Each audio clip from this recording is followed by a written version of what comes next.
வணக்கம். ஆப்கி அதாலத்துக்கு உங்களை வரவேற்கிறேன். இன்னைக்கு நம்ம பார்க்க போற இந்த விருந்தாளிய பத்தி உங்க எல்லாருக்கும் சொல்லணும்னா, இவர் இந்தியா மற்றும் பாகிஸ்தான்ல மட்டும் இல்ல, முழு உலகத்திலையும் தாம் பாடலால மனசுல இடம் பிடிச்சிருக்காரு.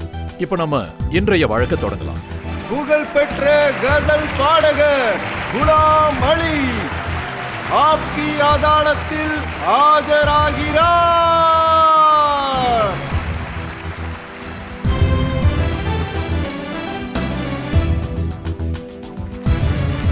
ஆப்கி அதாலத்துல இன்னைக்கு விருந்தாளியும் இருக்காரு, மக்கள் நீதிபதியும் இருக்காரு. இன்றைய ஜட்ஜ் பவன் வர்மா அனுமதி கொடுத்தா வழக்க ஆரம்பிக்கலாம். நீதிமன்றத்தோட வழக்க ஆரம்பிக்கலாம். இப்ப நம்ம வழக்க ஆரம்பிக்கலாம். ஆப்கி அதாலத்துல முதல் குற்றச்சாட்டு குலாம் அலி மீது. ஆப்கி அதாலத்தில் கசலின் அரசர் குலாம் அலி மீது உள்ள குற்றச்சாட்டு. இவர் காலத்திற்கு தகுந்தாற்போல் சிறிதும் மாறவில்லை. குலாம் அலி சார், உங்களுக்கு பழைய நாட்களை பத்தி ஞாபகப்படுத்தணும்னா, 1960 முதல் முறையா நீங்க லாகூர் ரேடியோல பாட்டு பாடினீங்க. இன்ஷா அல்லாஹ். நான் பாடிதான் சொல்லுவேன். அதாவது பாட்டுல தான் எல்லா பதிலையும் சொல்லுவேன். ஏன்னா அப்போ கேள்விக்கு பதிலா பாட்டு பாடி தான் பதில் சொல்வீங்களா? என்னோட பதில் வந்து பாட்டோட சேர்ந்து தான் வரும். நான் நீதிபதி கிட்ட கேட்டுக்கிறேன். அவர் பாடல்கள் மூலமா பதில் சொல்லுமாறு நான் அனுமதி கேட்டுக்கிறேன். என்னால புரிஞ்சுக்க முடியுது, நான் அனுமதிக்கிறேன். அப்படியே பாடி பதில் சொல்லுவீங்களா, இல்ல உங்க ஹார்மோனி, தபேலா இவங்களையெல்லாம் கூப்பிடணுமா? அதாவது நீங்க சொன்ன மாதிரி அவ்வளவு பேரை கூப்பிடலனாலும் ஹார்மோனியத்தை மட்டுமாவது வர சொல்லலாம். சரி, வர வச்ச. ஏன்னா கோர்ட்டுக்குள்ள ஹார்மோனி வர்றதுக்கான வேலை இல்லைல்ல, அதான் சொன்னேன். அதாவது கோர்ட்ல இன்ஸ்ட்ருமெண்ட் எடுத்துட்டு வந்து பாட்டு பாடி பதில் சொல்ல போற முதல் நபர் நீங்க தான்.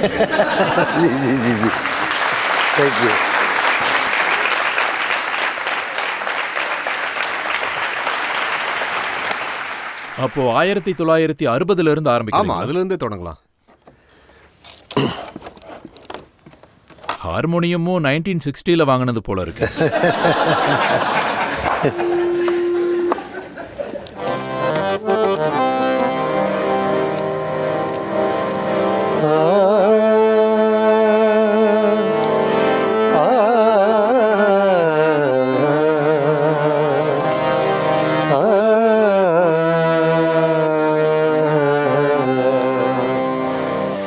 शाम को सुबह चमन याद आए,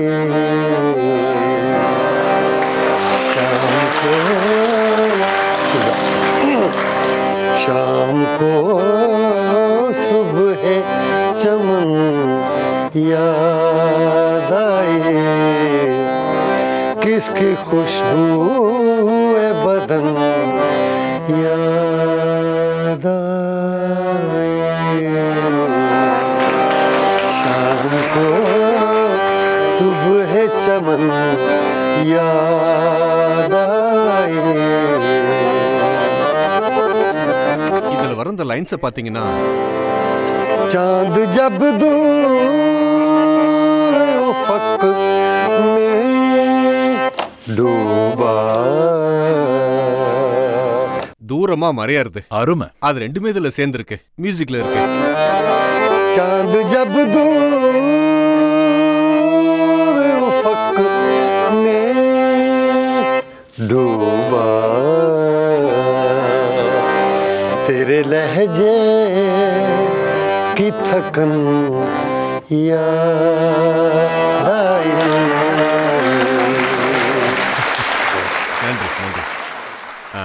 நன்றி நன்றி. இது 1960 நடந்தது. 45 வருஷம் ஆயிடுச்சு. ஆமா.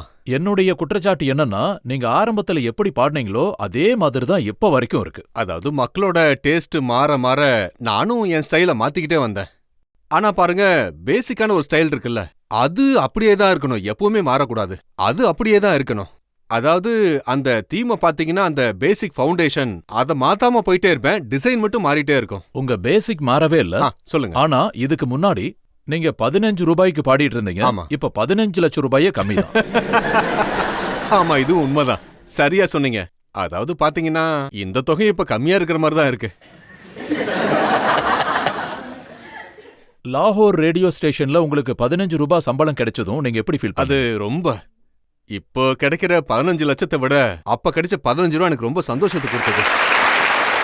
உங்க பேரண்ட்ஸ், உங்களுடைய அப்பா அம்மா உங்களுக்கு குலாம் அலின்னு பேர் வச்சாங்க. பெரிய குலாம் அலி மாதிரி வருவார்னு நினைச்சாங்க. ஆமா, உண்மைதான். அவங்க என் புள்ள கிளாசிக்கல் சிங்கர் ஆகணும், சாஸ்திரி சங்கீதத்தை கத்துக்கணும்னு நினைச்சாங்க. ஆமா, முதல்ல அவங்க எனக்கு கிளாசிக்கல் தான் கத்துக்க வச்சாங்க. ஆனா அதுக்கப்புறம் பார்த்தா மக்கள் எல்லாரும் பாப் பக்கம் ஓடிக்கிட்டு இருந்தாங்க. நான் அவங்கள என் பக்கம் கொண்டு வரதுக்கு ட்ரை பண்ணிட்டு இருந்தேன். அதாவது நீங்க சொல்றது பாப் மியூசிக்ல வெஸ்டர்ன் கல்ச்சர் இருக்குன்னு சொல்ல வரீங்க? ஆமா, கண்டிப்பா இருக்கு. வெஸ்டர்ன் கல்ச்சரோட எஃபெக்ட் இருக்கு. ஆனா அவங்க வாசிக்கிற இன்ஸ்ட்ருமெண்ட்ஸ்லாம் நம்ம பாட்டுக்கு செட்டே ஆகாது. ரொம்ப சத்தமா இருக்கும். ஆமாமா, ரொம்ப சத்தமா இருக்கும். மத்தபடி ஓகே தான். இப்பெல்லாம் ஸ்டேஜ்ல யாராவது பாட வந்தா பயங்கர ஆக்ஷன் இருக்கும், குதிச்சு ஓடுவாங்க, அங்க எங்கன்னு சுத்துவாங்க. அதாவது நீங்க பாத்தீங்கன்னா இந்த காலகட்டத்துல எல்லாருக்குமே அவசரம் அதிகம். அதாவது பாடுறவங்களுக்கும் அந்த பாட்டை கேட்கறவங்களுக்கும். அப்போ நீங்க பாப் மியூசிக் பாடணும்னு யோசிச்சது இல்லையா? இல்ல, நான் இதுல மூழ்கி போயிட்டேன். இதுல இருந்து என்னால வெளியே வரவே முடியாது. அப்புறம் நான் இதுல ரொம்ப சந்தோஷமாவே இருக்கேன். ஏன்னா இதுல தான் என்னுடைய வாழ்க்கையோட செல்வம், அமைதி எல்லாமே இருக்கு. அருமை அருமை. நிம்மதியான பாடல்கள். சந்தோஷமா இருக்கு. ஆனா இப்ப இருக்கிற காலகட்டத்துல ரீமிக்ஸ் தான் ஃபேமஸ். ஆமா, ஒரு பொண்ணு ஜீன்ஸ் போட்டு அவங்களும் பாட்டு பாடுறாங்க, சிவப்பு துப்பட்டா மென்மையான துணி. அதாவது 2 மாசத்துக்கு முன்னாடி பாம்பேல ஒரு இடத்துல நாங்க உட்கார்ந்திருந்தோம். அது யாருன்னா ஆஷா போஸ்லேவும் அப்புறம் நானும், என் கூட என் ஃபேமிலியும் இருந்தாங்க. அப்போ அவங்க என்ன சொன்னாங்கன்னா, கொஞ்ச நாளைக்கு முன்னாடி உங்களோட ரீமிக்ஸ் பாட்டு கேட்டேன்னு சொன்னாங்க. நான் எதுன்னு கேட்டேன். அவங்க என் முந்தானைய விட்டு விடு உலகம், அங்க முந்தானையே இல்ல. அதாவது முந்தானையே இல்லாம ஒரு பாட்டு, என்ன பண்றது? ஏன்னா ரீமிக்ஸ் இப்படிதான் இருக்கும். அதாவது எந்த விஷயம் நடக்க கூடாதோ அதுல ரீமிக்ஸ் தான் இருக்குது. ரீமிக்ஸ் எல்லாம் நீங்க பாக்கும்போது உங்க மனசுல என்ன தோணும்? ஒன்னு அதே மாதிரி பாடணும், அதாவது இதுக்கு முன்னாடி பாடின மாதிரி. அதாவது சேகல் சார் ஒரு மாதிரி பாடியிருந்தா அதே ஸ்டைல நாம பாடணும். ஒரு சின்ன மாற்றம் கூட இருக்கக்கூடாது. ஆனா அப்படி எதுவுமே நடக்கிறது இல்ல. என்னோட கசல் நானே பாடிக்கிட்டு இருக்கிறதுனால இந்த பாட்டை வேற யாராவது பண்ணா அதுல கொஞ்சம் வித்தியாசம் தெரியும். ஒன்னு நல்லா பாடுவாங்க, இல்ல என்ன மாதிரி பாடுவாங்க. நான் கேள்விப்பட்டேன் நீங்க ரீமிக்ஸ பேன் பண்ண சொன்னீங்களாமே, அத ரெஸ்ட்ரிக்ஷன் போட்டு தடுக்கணும்னு சொன்னீங்களா? இப்ப வரைக்கும் அந்த மாதிரி எதுவுமே நடக்கல. பட் அப்படி நான் நினைச்சேன். என்ன பொறுத்த வரைக்கும் எந்த ஒரு வேலையா இருந்தாலும் அத கெடுக்காம செய்யணும், அவ்வளவுதான். உங்க பாடல்கள் எப்படி குறை சொல்லப்பட்டுச்சு? பாடல்கள் மேல எந்த மாதிரியான கேள்வி எழுந்துச்சு? அத பத்தி எங்ககிட்ட நிறைய குற்றச்சாட்டுகள் இருக்கு. கண்டிப்பா. ஒரு பிரேக் எடுத்துக்கலாம். இந்த பிரேக் அப்புறம் ஆப்கி அதாலத்துல குலாம் அலி மீது மக்களின் குற்றச்சாட்டு தொடரும்.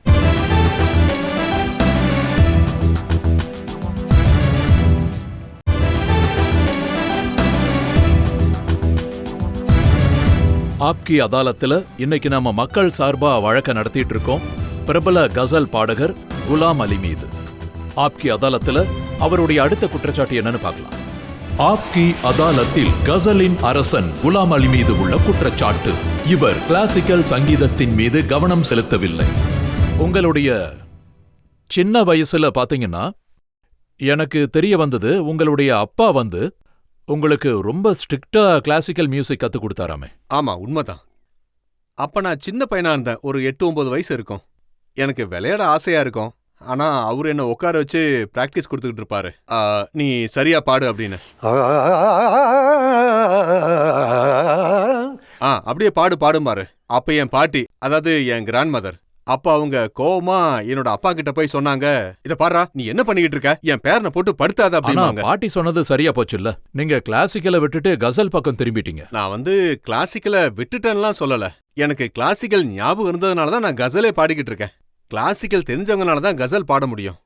ஆனா உங்களோட இப்ப நான் பாடின கசல், இதுக்கு முன்னாடி நான் பாடினது, அது சிவரஞ்சனி ராகம். அந்த ராகம் ஞாபகம் இருந்தாதான் இதை பாடவே முடியும். நீங்க இப்ப பாடுற கசல்ல சொல்லுங்க, அதுல கிளாசிக்கல் பேஸ் இருக்கா? கண்டிப்பா இருக்கு. இந்த மாதிரி இப்படிதான் ஆரம்பிக்கும்.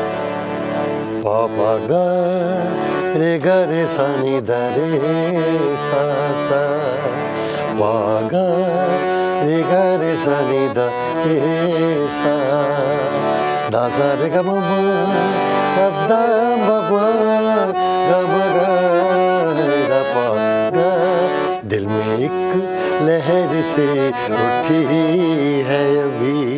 இது அதே ராகம் தான். நான் அதே ராகத்துல தான் பாடினேன். சர்க்கம் கிளாசிக்கல், பஹாடிங்கிறத இதோடைய ராகத்தோட பேஸே. பஹாடி ராகத்துல நான் சர்க்கம் பாடினேன். இந்த டிரான்ஸ்லேஷன்ல நான் இத பாட ஆனா உங்களுக்கு கத்து கொடுத்தது தும்ரி தாத்ரா. ஆமா, அதையும் பாடுவேன். தும்ரியில தாத்ராவும் பாடுவேன். அது எப்படின்னு பாத்தீங்கன்னா, बरसन लागे सावन बूंदिया राजा तोरे बिन लागे ना मोरा जिया.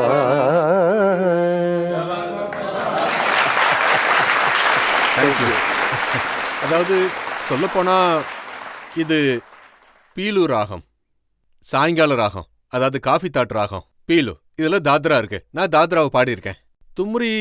தும்ரி நீங்க பாத்தீங்கன்னா அது கொஞ்சம் வேற மாதிரி இருக்கும். தாத்ரா, தும்ரி, கட்க, கஜ்ரி, தப்பா இதெல்லாம் வந்து செமி கிளாசிக்கல்ல வரும் இந்த மாதிரி. ஆனா கிரிட்டிக் வந்து அதாவது கசலும் பாத்தீங்கன்னா அது லைட் கிளாசிக்கல்ல தான் வரும்.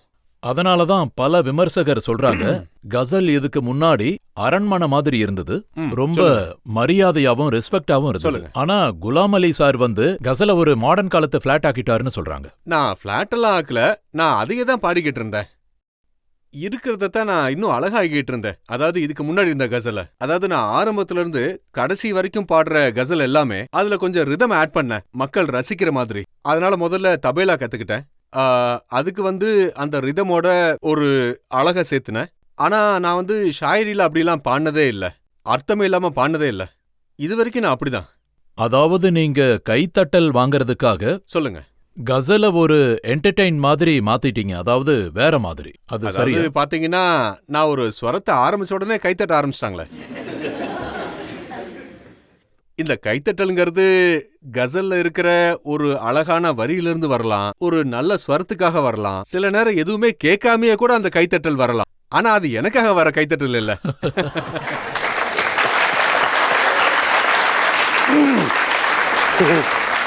நான் காரணமே இல்லாம கைத்தட்டலை எதிர்பார்க்க மாட்டேன். இதோ இந்த மாதிரி.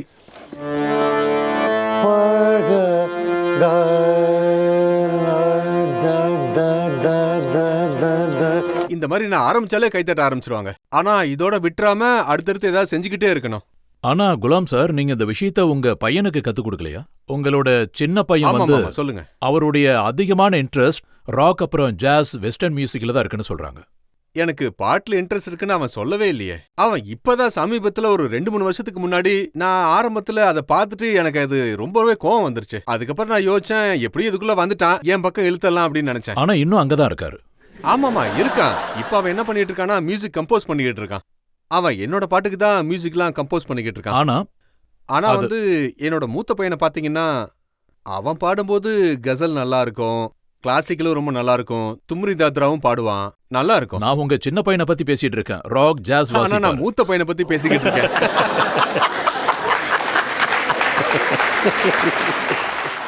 நீங்க ஒரு கசல் பாடியிருந்தீங்க, மனசோட வலி நெருக்கமான வலி. ஆமா சொல்லுங்க. அதே மாதிரி ஜெகதீத் சாரும் ஒரு பாட்டு பாடியிருந்தாரு, நான் இல்லை நீ இல்லை வேதனை இல்லை. அதாவது நீங்க நான் என்ன சொல்ல வரேன்னா, 2 டியூனுமே ஒண்ணுதான். ஆனா அது வந்து அதானே நீங்க கேட்க விரும்புறீங்க, முதல்ல யார் பாடினாங்க? ஆமா, இததான் கேட்க. நான் தெளிவா சொல்றேன். நான் வந்து 68ல அந்த பாட்டை ரெக்கார்ட் பண்ணேன். இதுதான் என்னுடைய முதல் எல்பி கசல் ஆல்பம் 68ல. அதுல வந்து பாத்தீங்கன்னா மனசுக்கு வலி, மனசோட நெருக்கம், அந்த பாட்டு இருந்தது. அதே மாதிரி இந்த பாட்டு இருந்தது. அதாவது அதுல வந்து பாத்தீங்கன்னா கேலிப் சாரோட பாட்டும் இருந்தது. அப்புறம் பாத்தீங்கன்னா காஜாமீர் சாரோட பாட்டும் இருந்தது, இரவு முழுவதும் தூக்கம் வரலங்கிறது. அது ஒரு மிகச்சிறந்த பாட்டு தான். அதுல இந்த பாட்டு இருந்தது, நீ எனக்கு சொல்லிக் கொடு எப்படி அழுவது என்று, நீ சொல்லிக் கொடு எப்படி மறப்பது என்று. இந்த மாதிரி பாட்டு அதுல இருந்தது. சோ இதெல்லாம் நான் 68ல பாடினேன். சோ ஜெகஜீத் அண்ணங்கிட்ட தான் கேட்கணும், முதல்ல அவர் பண்ணாரா இல்ல நான் பண்ணேனா? இப்பவும் பாத்தீங்கன்னா மக்களுடைய மனசுல காசா கசல பத்தின நிலைமை எப்படி இருக்குங்கிறத பத்தி என்கிட்ட இன்னும் நிறைய குற்றச்சாட்டுகளும் கேள்விகளும் இருக்கு. ஒரு பெரிய லிஸ்டே வச்சிருக்கேன். இப்ப நம்ம ஒரு சின்ன பிரேக் எடுத்துக்கலாம். பிரேக் அப்புறம் குலாம் அலி சார் மீது மக்களின் வழக்கு தொடரும்.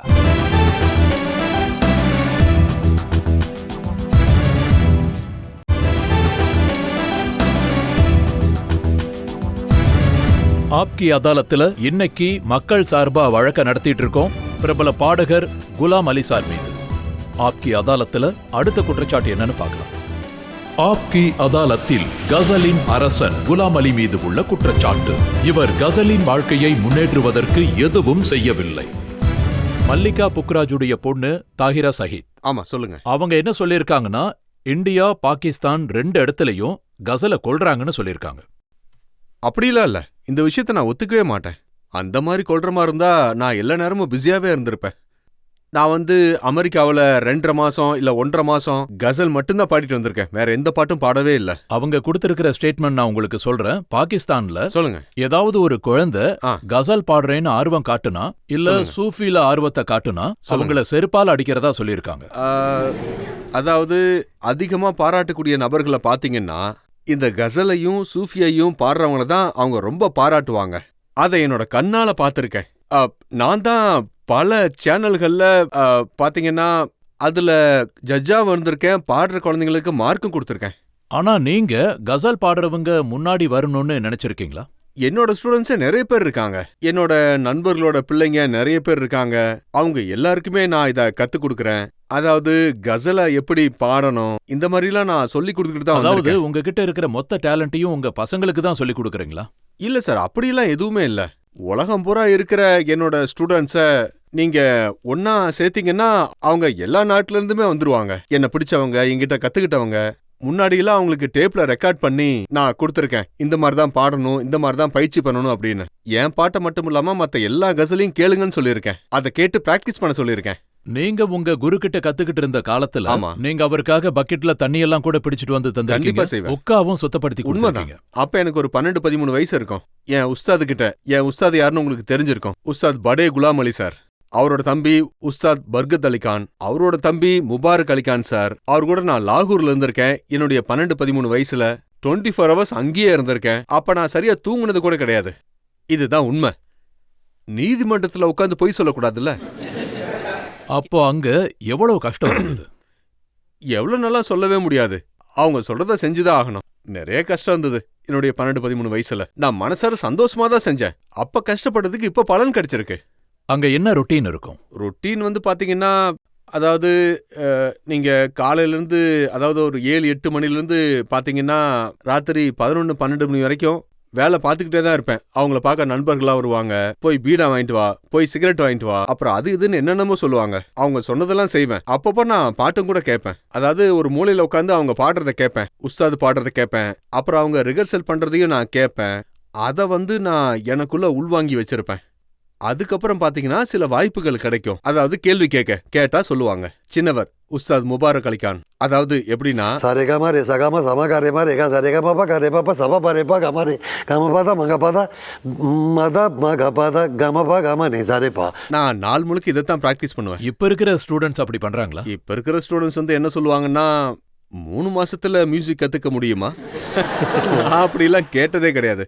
நான் செய்யற வேலைய மதிச்சேன். இப்ப இருக்கிற புது ஜெனரேஷனுக்கு நீங்க ஒரு மெசேஜ் கொடுக்கணும்னா என்ன சொல்லுவீங்க? என்னோட மெசேஜ் இதுதான். ஸ்வரங்கள் கத்துக்கிட்டாதான் வரும், வார்த்தைகள் புரிஞ்சுக்கிட்டாதான் வரும். உதாரணத்துக்கு பாத்தீங்கன்னா, ஒரு நல்ல கவிதை இருக்கு. शहर सुनसान है किधर जाएं. அதுக்கு நான் மியூசிக் போட்டேன். शहर सुनसान है किधर जाएं. खाक होकर कहीं बिखर जाएं. शहर सुनसान है. அது இப்படி அந்த வார்த்தைகள் இருக்கிறது ஊர் அமைதியா இருக்கு. அந்த ஊர் குவைட்டா இருக்கு, வெறிச்சோடி கிடக்கு. நாம எங்க போறது? அந்த ஃபீல் அந்த ஸ்வரத்துல கிடைக்கணும். ஸ்வரத்துல, அதாவது ஸ்வரத்தை பத்தி தெரிஞ்சவங்களுக்கு மட்டும்தான் அதுக்குள்ள இருக்கிற அந்த உணர்வு புரியும்.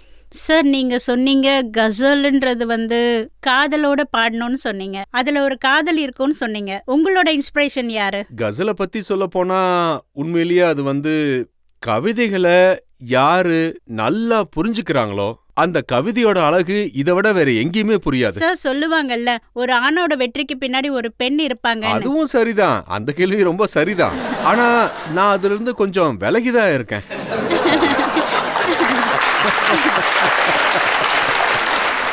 அதாவது சார், நீங்க ரொம்ப பிஸியான ஆளு. நீங்க வெளிநாட்டுக்கு அடிக்கடி போக வேண்டியது இருக்கும். நீங்க ரொம்ப பிஸியான ஆளு. உண்மைதான். சில நேரங்கள்ல உங்க ஃபேமிலி உங்க மேல கோவமாவும் இருந்திருப்பாங்க. அவங்க அந்த மாதிரி கோவப்படும் போது ஃபேமிலி என்ன விட்டுட்டு போறதுக்கே தயாரா தான் இருக்காங்க.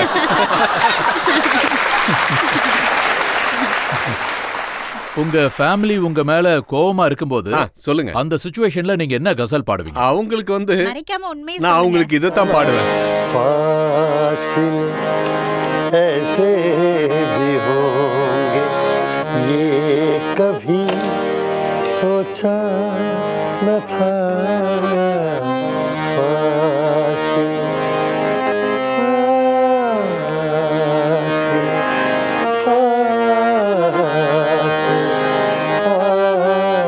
फासिल ऐसे भी होंगे ये कभी सोचा न था सामने बैठा था मेरे और वो मेरा न था फासिल ऐसे भी होंगे फासिल இந்த மாதிரி. அப்புறம் இப்ப நம்ம ஒரு பிரேக் எடுத்துக்கலாம். ஓகே இந்த ஓகே. பிரேக் அப்புறம் குலாம் அலி சார் கிட்ட நாம பேசலாம். பாடும் கலைய பத்தியும் இந்தியா பாகிஸ்தான் உறவை பத்தி.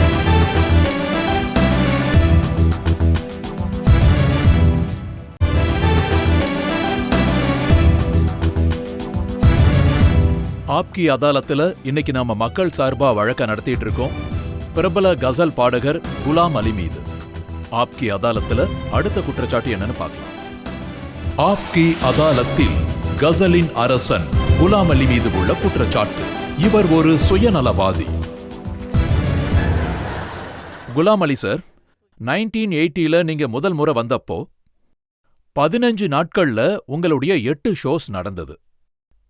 ஆமா, உண்மைதான். இந்திய மக்கள் உங்களுக்கு நிறைய ஆதரவு ஆமா, கண்டிப்பா. கொடுத்தாங்க, நிறைய கைத்தட்டல்கள் கிடைச்சது. ஆனா ஒரு நாள் கூட நீங்க யோசிச்சதில்ல இங்க இருக்கிற இந்தியன் பாடகர் அங்க சொல்லுங்க. இருக்கிற பாகிஸ்தானுக்கு போய் பாடுறத பத்தி யோசிக்கல. அதாவது இந்த வருஷத்துல 4 சிங்கர்ஸ் போயிருக்காங்க.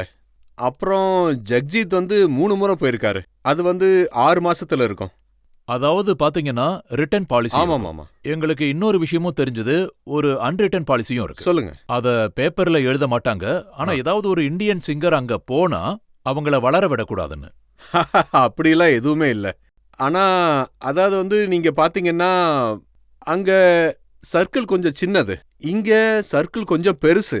அதனாலதான் அதிக அளவுல இங்க இருக்கிற சிங்கர்ஸ் இங்கேயே பிஸியா தான் இருக்காங்க. உங்களுக்கு ஒரு எக்ஸாம்பிள் கொடுக்கறேன். சுபா முக்தல் இருக்காங்க. ஆமா. அவங்க பாகிஸ்தானுக்கு போறதா இருந்தாங்க. சொல்லுங்க. ஆனா கடைசி நேரத்துல விசாவை ரெஃப்யூஸ் பண்ணிட்டாங்க. அந்த விஷயத்தை பத்தி எனக்கு எதுவும் பெருசா தெரியாது. அதுக்கப்புறம் பாத்தீங்கன்னா இந்தியால இருக்கிற எல்லா ஆர்டிஸ்டும் ஒன்னு சேர்ந்து ஆமா. இந்தியாவோட பிரைம் மினிஸ்டருக்கு ஒரு லெட்டர் எழுதினாங்க. அதுல என்ன எழுதியிருந்தாங்கன்னா, எங்களுக்கு அங்க போய் பாட அனுமதி இல்லன்னா சொல்லுங்க. அங்க இருக்கிற சிங்கர் இங்க வந்து பாடுறதுக்கு அனுமதி கொடுக்க கூடாதுன்னு சொன்னாங்க. ஆமாமா, நீங்க சொல்றது ரொம்ப சரிதான். அங்கேயே பர்மிஷன்ஸ் இருக்கணும், இங்கேயே பர்மிஷன்ஸ் இருக்கணும். நான் என்ன ஆனா சொல்ல வந்து- வரேன்னா எல்லா இடத்துக்கும் வந்து எல்லாரையுமே அனுமதிக்கிறது ரொம்ப நல்ல விஷயம். நீங்க ஒவ்வொரு பதில பாடல்கள் மூலமா சொல்றேன்னு சொன்னீங்க. கண்டிப்பா பாடிட்டா போச்சு. हमको किसके गम ने मारा ये कहानी फिर सही किसने तोड़ा दिल हमारा किसने तोड़ा दिल हमारा ये कहानी फिर सही हमको किसके இதை இந்த மாதிரி இத வந்து நீங்க சுபா முத்கல் சார்பா பாகிஸ்தானுக்கு பாடியிருக்கீங்கன்னு எடுத்துக்கலாமா? நான் 2 அரசாங்கத்துக்காகவும் பாடியிருக்கேன், எல்லா அரசாங்கத்துக்காகவும் பாடியிருக்கேன். சில நேரங்கள்ல இங்கேயே பிரச்சனை ஆயிடும். நிறைய பாகிஸ்தான் சிங்கர்ஸ் இருக்காங்க. சொல்லுங்க. நூர்ஜஹான் இருக்காங்க, மெஹந்தி ஹாசன் இருக்காங்க, அபிதா பர்வீன், ஃபரிதா கானம், முன்னி ஆமாமா. பேகம், நீங்க இருக்கீங்க. சொல்லுங்க. உங்க எல்லாருடைய பாடல்களும் இந்தியா ரேடியோ ஸ்டேஷன்ல அடிக்கடி கேட்கும். ஆமா, ஆகாஷ்வாணியில கேட்கும், விவித் பாரதியில கேட்கும். ஆனா ஒரு இந்தியன் சிங்கரோட நான் பாட்டும் வந்து அதெல்லாம் ரொம்ப கம்மியா தான் கேட்டிருக்கேன். அதாவது ரேடியோ ஸ்டேஷன்ல பாடுறதெல்லாம் ரொம்ப கம்மி. நான் என்னோட பாட்டை கேட்டிருக்கேன். நான் மத்த சிங்கரோட பாட்டெல்லாம் கம்மியா தான் கேட்டிருக்கேன். ஆனா பாகிஸ்தான்ல ஒரு முறை கூட கேட்டிருக்க மாட்டீங்கல்ல? லதா மங்கேஷ்கர் பாகிஸ்தான்ல பாடின மாதிரி டிவில கேட்டிருக்கீங்களா? கண்டிப்பா இல்ல. என்ன கேட்டா நான் சொல்லுவேன், கண்டிப்பா எல்லாரும் எல்லா இடத்துலயும் பாடணும் அப்படின்னு. அது கண்டிப்பா நடக்கணும். இதுக்கு என்ன பதில் பாடுவீங்க? இதுக்கு பதிலா நான் வந்து என்கிட்ட ஒரு பாட்டு இருக்கு அதுக்கு. मुद्दतें हो गई हैं चुप रहते मुद्दतें हो गई हैं चुप रहते, कोई सुनता तो हम भी कुछ कहते हैं, मुद्दतें हो गई हैं चुप रहते। முஷ்ரப் சார் நான் சொல்றத கேட்டிருந்தா கண்டிப்பா நான் சொல்லுவேன்னு தானே சொல்றேன். இல்ல அவரு கேட்பாரு. மாஷா அல்லாஹ். அவரு எது பேசுறதா இருந்தாலும் சரியா தான் பேசுவாரு. அவரு புரிஞ்சுக்குவாரு.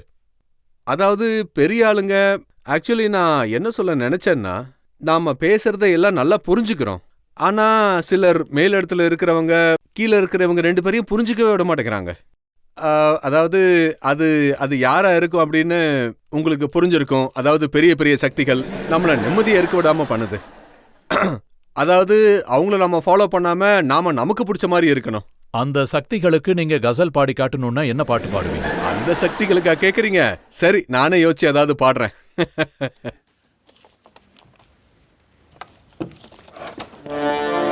हंगामा है क्यों बरपा, थोड़ी सी जो पीली है, डाका तो नहीं डाला, चोरी तो नहीं की है, हंगामा है क्यों बरपा, थोड़ी सी जो पीली है। நாம எல்லாரும் ஒன்னா சேர்ந்து நம்ம தாகத்துக்கு தண்ணி குடிச்சா அவங்களுக்கு அதுல என்ன பிரச்சனை? அந்த நியாயத்தை நீங்களே சொல்லுங்க. அத நான் என்னுடைய பாடல் மூலமா வெளிப்படுத்தினேன். எதுக்கு தேவையில்லாம பிரச்சனையை வளர்க்கணும்? சரியா சொன்னீங்க. கண்டிப்பா. அந்த பிரச்சனைகளை பத்தி மக்கள் என்ன நினைக்கிறாங்கன்னு அவங்க கிட்டயே கேட்கலாம். ஆமா, நீங்க ஃபர்ஸ்ட் ரோல. உங்க கசல் எல்லாமே மனசை தொடுற பாட்டுகள். நீங்க இந்த கசலை அந்த பயத்தை உண்டாக்குற ஆளுங்க முன்னாடி பாடுங்க.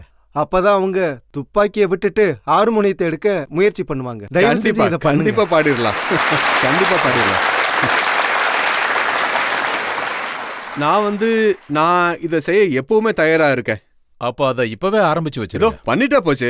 அத நான் இப்பவே ஆரம்பிச்சிடுறேன். இதோ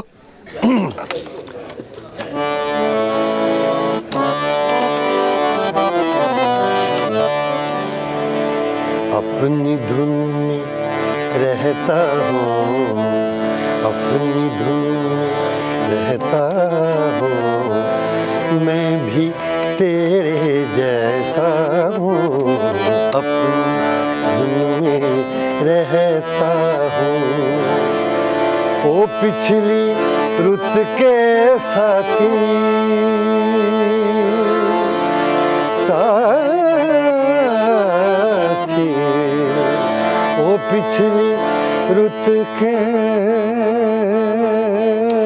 साथी, ओ पिछली रुत के साथी, ओ पिछली रुत के साथी, अब के बरस मैं तन्हा हूँ, अपनी रहता हूँ। அதாவது நான் எப்பவும் சொல்ற விஷயம், நான் என்னோட உலகத்திலே இருப்பேன். நான் இங்க இருக்கிற உங்க எல்லாருக்கும் ஒன்னு சொல்லிக்கிறேன். நீங்க சொல்ற அந்த ஆளுங்களுக்கும் சேர்த்து சொல்றேன். அவங்களும் அவங்க இசையோட ஸ்வரங்களோட இருக்கணும். அப்படி இருந்தா ரொம்ப நல்லா இருக்கும். உங்கள மாதிரி கலைஞர்கள் கிட்ட மக்களுக்கு ஒரு நம்பிக்கை இருக்கு. ஆமாமா 2 நாடுகளுக்கும் இருக்கிற அந்த உறவு, ஆமா. அத நல்லதா மாத்த இன்னும் ஏதாவது பண்ணணும்.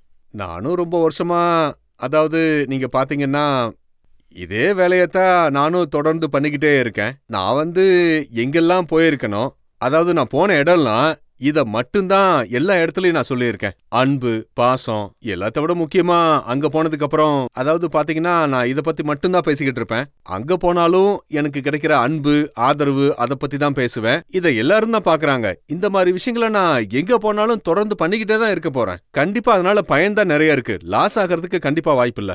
கடந்த சில வருஷங்களா நம்ம இடத்துல ஏதாவது சேஞ்ச் கண்டிப்பா சேஞ்ச் நடந்திருக்கு. நிறைய நடந்திருக்கு. அது உங்க எல்லாருக்குமே தெரியும். கொஞ்ச வருஷங்களுக்கு சூழ்நிலை ரொம்ப மோசமா தான் இருந்தது. இப்ப கொஞ்சம் பரவாயில்ல. அதெல்லாம் நல்லபடியா மாறணும். இப்ப அந்த சுற்றுச்சூழலை சரி பண்ண நீங்க எப்படி பாடி சொல்லுவீங்க? அந்த சுற்றுச்சூழல் சிறந்ததா மாறதுக்கு நான் என்ன பாடுவேன்னா, दिल में एक लहर सी उठी है अभी, दिल में एक लहर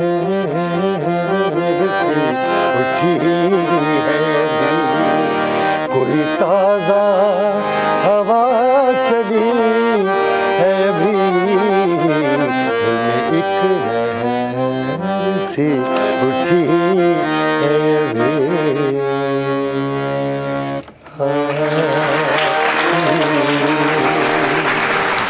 நன்றி நன்றி. நாங்க மக்கள் சார்பா நிறைய கேள்விகள் கேட்டோம், குற்றச்சாட்டுகள் வச்சோம். அது எல்லாத்துக்கும் ஸ்வரத்தால பதில் சொன்னீங்க. இப்போ மக்களுடைய நீதிபதி தீர்ப்பு என்னன்னு தெரிஞ்சுக்க பிரேக் வரைக்கும் நாம காத்திருப்போம். பிரேக் அப்புறம் மக்கள் நீதிபதியோட தீர்ப்பு என்னன்னு கேட்போம்.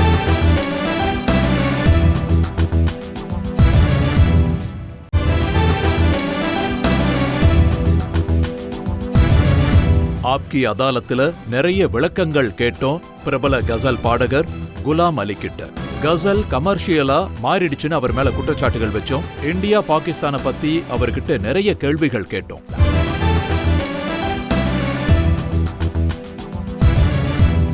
நீங்க நீதிபதிக்காக ஏதாவது பாட நினைக்கிறீங்களா? கண்டிப்பா பாடுறேன், தோ பாடுறேன்.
ये बातें झूठी बातें हैं, ये लोगों ने फैलाई है।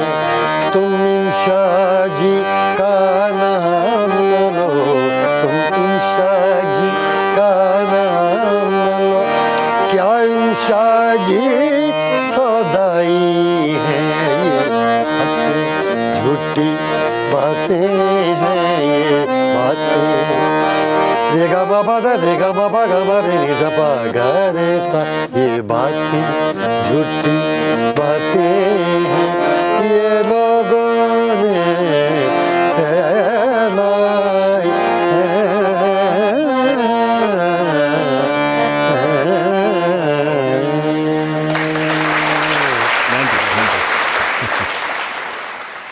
இப்போ நேரம் வந்துடுச்சு நம்மளுடைய நீதிபதி ஐசிசிஆருடைய டைரக்டர் ஜெனரல் பவன் வர்மாவுடைய தீர்ப்பு. நான் இந்த எல்லா குற்றச்சாட்டுகளையுமே கவனமா கேட்டேன். நான் இந்த எல்லா குற்றச்சாட்டுகள்ல இருந்தும் குலாம் அலி சாரை நான் விடுதலை செய்கிறேன். கிளாசிக்கல் பாடும் கலை அப்புறம் கசல் பாடலை பத்தி சொல்லணும்னா என்னை பொறுத்த வரைக்கும் கிளாசிக்கல் பாடல் பாடுறவங்களா இருந்தாலும் சரி, கசல் பாடல் பாடுறவங்களா இருந்தாலும் சரி, அவங்க பயப்பட வேண்டிய அவசியமே இல்லை.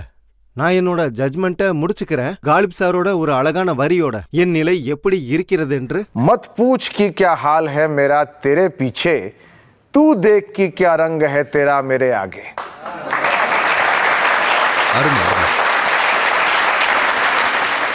குலாம் அலி அவருடைய குரலோட மாயத்தால ஆப்கி அதாலத்தை ஒரு இசை நிறைந்த அரங்கமா மாத்திட்டாருன்னு தான் சொல்லணும். அவர் குரலுடைய மாயம் உலகம் முழுவதும் இதே மாதிரி பரவும்னு நம்புற மக்கள் மனசுல இடம் பிடிச்சிட்டே இருப்பாரு. இன்றைய வழக்கை இதோட முடிச்சுக்கலாம். அடுத்த வாரம் மீண்டும் சந்திக்கலாம் ஆப்கி அதாலத்துல இன்னொரு புது விருந்தாளியோட. அது வரைக்கும் நன்றி, வணக்கம்.